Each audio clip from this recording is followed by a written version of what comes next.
Hey everybody, Gary here with Guitar Tricks, and in this video I'm going to show you 3 of my favorite main ways to play the F sharp minor chord. We have this one, and this, but we're going to talk about also breaking it into little chunks, which make it a lot easier, little triads, right? We've got just this little triad, or this one, we could add that, or just this, instead of doing the full bar. We've got this one, but we could just play the top triad. And again, like this one, we could just play that top triad, or even just the power chord or the middle 4 strings. So I'm just going to give you a few technique tips, and then we're also going to put it in the context of a chord progression so that you could play that chord to actually make some music. Before we get into the lesson, please go ahead and click subscribe so that you get all of the latest and greatest content from Guitar Tricks. If there's other topics or chords that you want to break down for, let us know in the comments. All right, let's get into it. So the first way we're going to talk about to play the F sharp minor chord is in the E minor shape. And this kind of goes back to the Cage framework, right? Where we take our open chords, we think of those as a template, right? So if this is an E minor chord, if we thought about playing it with our ring finger and pinky, and imagine, you know, right now I've got my index finger behind the nut, but if I slide that up 2 frets and replace the nut with my index finger, like my index finger is a capo, then I have an F sharp minor. Now there's only 3 notes here. We have F sharp, we have A, and we have C sharp. In this case, we have F sharp, C sharp, F sharp, A, C sharp, F sharp, right? So, like I always say, a lot of people think a chord is like 6 notes. It's just 3 notes. We repeat a lot of them. And a lot of times we don't need all 6 notes, right? So within this chord, if we just want to play F sharp, A, and C sharp, we could do it just like this. There's one way, right? I'm playing C sharp, F sharp, and A. No bar required. I can do it like this, F, A, C sharp. Being out of that bar, might as well play that F sharp at the top. And I could just go, right? So we have these different options, and depending on what you're playing, you might really just want to play the top 3 strings. Like, that's an F sharp minor. I don't have to go like this. I might just go, a lot of times I'll start on this root note on the D string. And I'll use the tip of my finger to mute out that adjacent string, right? So then I could just aim for the top 4 strings. If I hit the 5th one by accident, it's muted. Same as if I go for this triad, I'll try to mute the G string with the tip of my finger, so I aim for these 3. And if I happen to hit the 4th string as well, no big deal, because it'll be muted, right? So as far as technique with the bar chord, start with just the index finger, bring your elbow in, drop your wrist, and see if you can get the side of your finger, not dead on, because if you have the side, it gives you all this wiggle room, right? So I do a kind of twisting motion like that, okay? And then see if you can get the whole bar. And then if your elbow's in, it really brings these fingers up and makes it easy to then just place them on the 4th fret of the A and the D string. I like to tuck my pinky under my ring finger like they're a unit, right? That's just great bar chord technique. And then audit the chord, play some arpeggios. Make sure everything's ringing out. You might hear something like this, right? And the G string's not ringing out. So that means my pinky is touching the G string. So I've got to kind of push my wrist out a little more, maybe bring the neck up a little bit. You know, a lot of people try to play bar chords like this and it's hard, but if you bring the neck up a little and you see I'm strapped in, that makes it easy to get the guitar in the right position.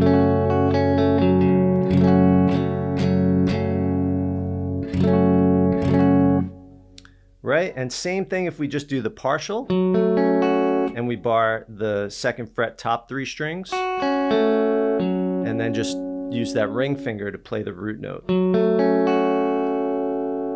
And then if you want to avoid bar altogether, you could just go like this. So that's doing the 5th, the root, and the minor 3rd. And I'm muting the adjacent strings with the tips of my fingers.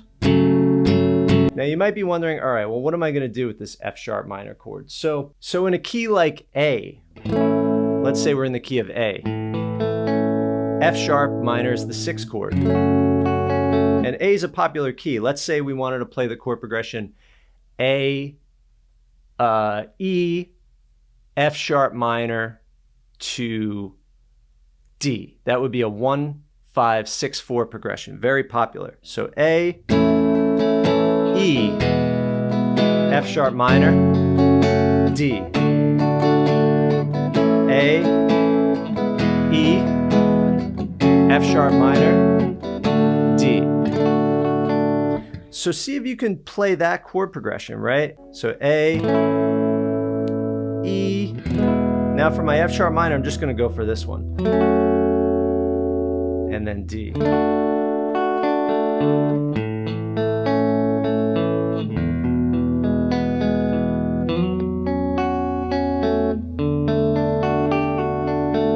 Ooh, I added a D sus4. Now, as far as getting the chord, what you might want to do is the stick the landing, which I talk about a lot, which is instead of building the chord on the fretboard, which people do, they go like this. You know, they build it. You want to actually get that contortion in your muscle memory before you even touch the guitar. So see if you could hover the chord right over the strings and frets that the fingers need to go down, then drop it and play the chord. Even if it's the half, the partial one, same thing.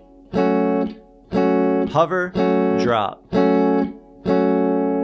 Okay, so then the next one, this is kind of following the Cage system framework, but with minor chords, really only 3 of them are practical. There are others. You can check out the chord finder on the Guitar Tricks website. But another really great one is what we call the D minor shape, right? So here's a D minor. If we slide that shape up to here, it's an F sharp minor, and where we had an open string, we're going to put our index finger.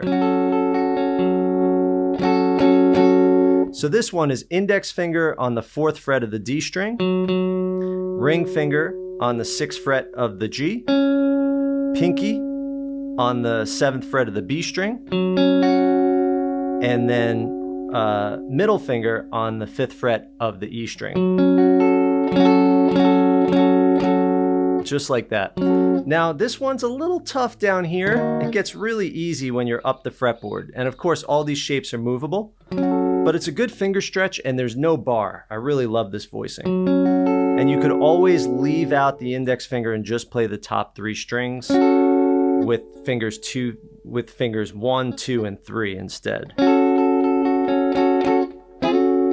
Right, so we had this. If we were just thinking top 3 strings, we have. That's always a cool sound to go from one chord inversion to another.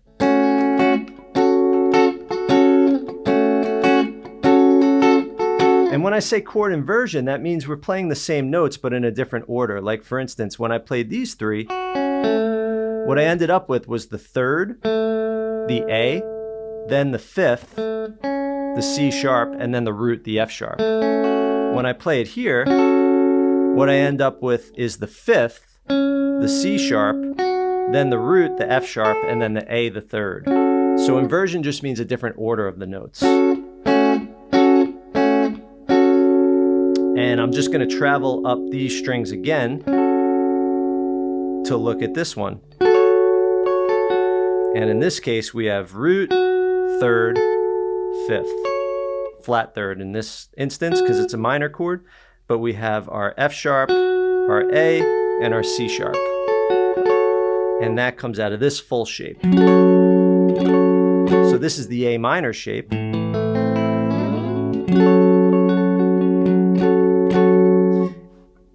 And again, this one, we could just play the top 3 strings a straight line here and just point our fingers straight into the notes. So ring finger on 11th fret of the G string, middle finger on 10th fret of the B string, and then index finger on 9th fret of the E string.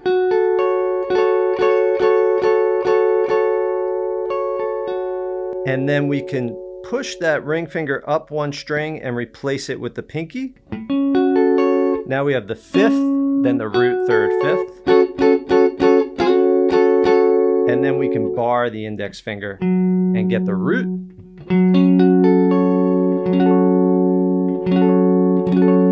Or don't bar and just mute out the high E string with the flesh and then just get the middle four strings. So if we think about the voicings just on the top few strings, we had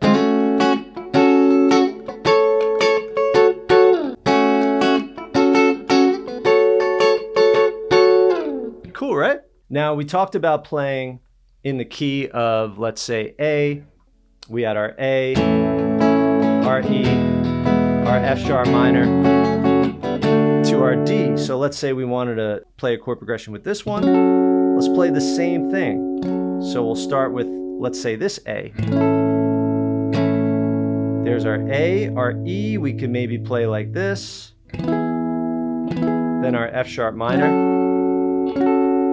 And then our D. A, E, F sharp minor, D. Or maybe we do it like this. Let's start with this A right here. Right there. To this E, this F sharp minor, and then this D. So we got A, E, F sharp minor, D. So it's always great to be able to play your chord progressions in different places over the neck, right? You might start real low.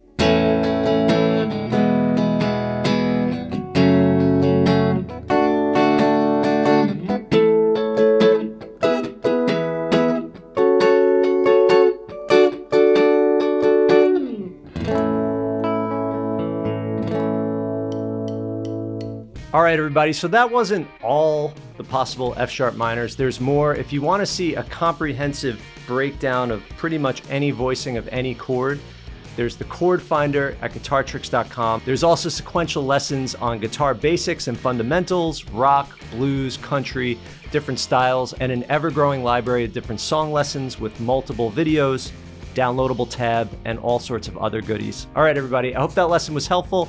Have fun, happy playing, and I'll see you in the next lesson.